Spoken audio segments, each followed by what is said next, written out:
Good morning, dear students. I am Ritu Koshik, Assistant Professor in Civil Engineering Department from RPIT Campus, Karnal. Today is our topic requirement of good stone. The requirement of a good building stone is crucial for ensuring the strength, durability, and overall quality of construction. Here are the essential characteristics that a good building stone should possess. First one, strength. Compressive strength. A good building stone should be strong enough to withstand the load and force applied to it. एक अच्छा जो building stone होगा वो क्या करेगा, resist करेगा load को, या फिर वो इतना स्ट्रॉन्ग होगा कि जो लोड उस पर अप्लाई किया जा रहा है, जो फोर्स उस पर अप्लाई किया जा रहा है, वो उसको क्या कर पाए, रजिस्ट कर पाए. ठीक है.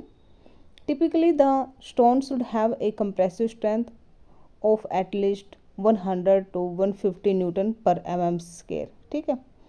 1 mm स्क्वायर में अगर हम एरिया की बात करें तो 1 mm स्क्वायर का जो एरिया है उस पर 100 to 150 न्यूटन लोड जो एक स्टोन है वो बियर कर सकता है.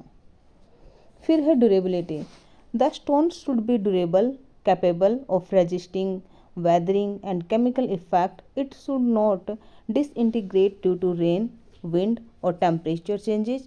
Granite and sandstone are example of durable stone.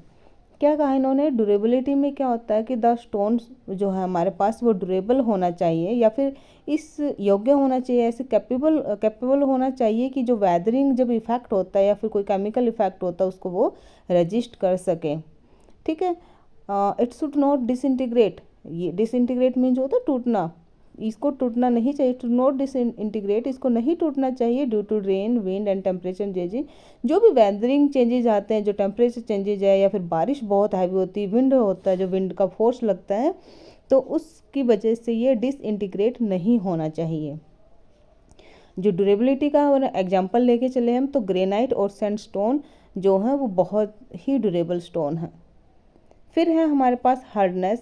A good building stone should be hard enough to resist wear and abrasion, especially if it is used in place exposed to heavy traffic like floor and pavement.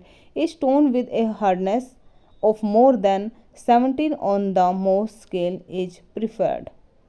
Hardness means क्या होता है कि जैसे हम road की बात करें, ये मैंने लास्ट वीडियो में भी एक बार मैं डिस्कस कर चुकी हूँ इस चीज़ को, कि हम अगर रोड की बात करें तो जो पेवमेंट होती है, जब बहुत हैवी जो ट्रैफिक और रोड पर चलते हैं तो जो उनके बीच में जो फ्रिक्शन होता है टायर और जो टायर जब एक्ट करता है, जो फोर्स एक्ट करते हैं ट्रैफिक का रोड के ऊपर, तो उसकी वजह से जो वियर जो टूट फूट होती है रोड में, तो हमारे पास जो स्टोन है वो ऐसा होना चाहिए कि उस टूट फूट को रेजिस्ट कर सके, उस वियर को रेजिस्ट कर सके, उस अब्रेजन को क्या कर सके, रेजिस्ट कर सके. फिर बात आती है टफनेस की. Toughness refer to the stone ability to resist impact और shock load. Stone with higher toughness are suitable for use in place exposed to vibration or dynamic load such as railway track and road. ठीक है.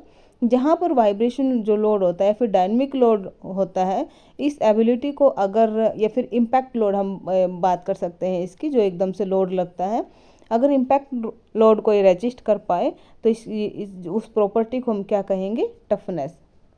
फिर है specific gravity. Specific gravity में क्या होता है, heavy stone with A specific gravity or more than 2.7 are considered suitable for construction as they provide strength and stability. Porosity and absorption.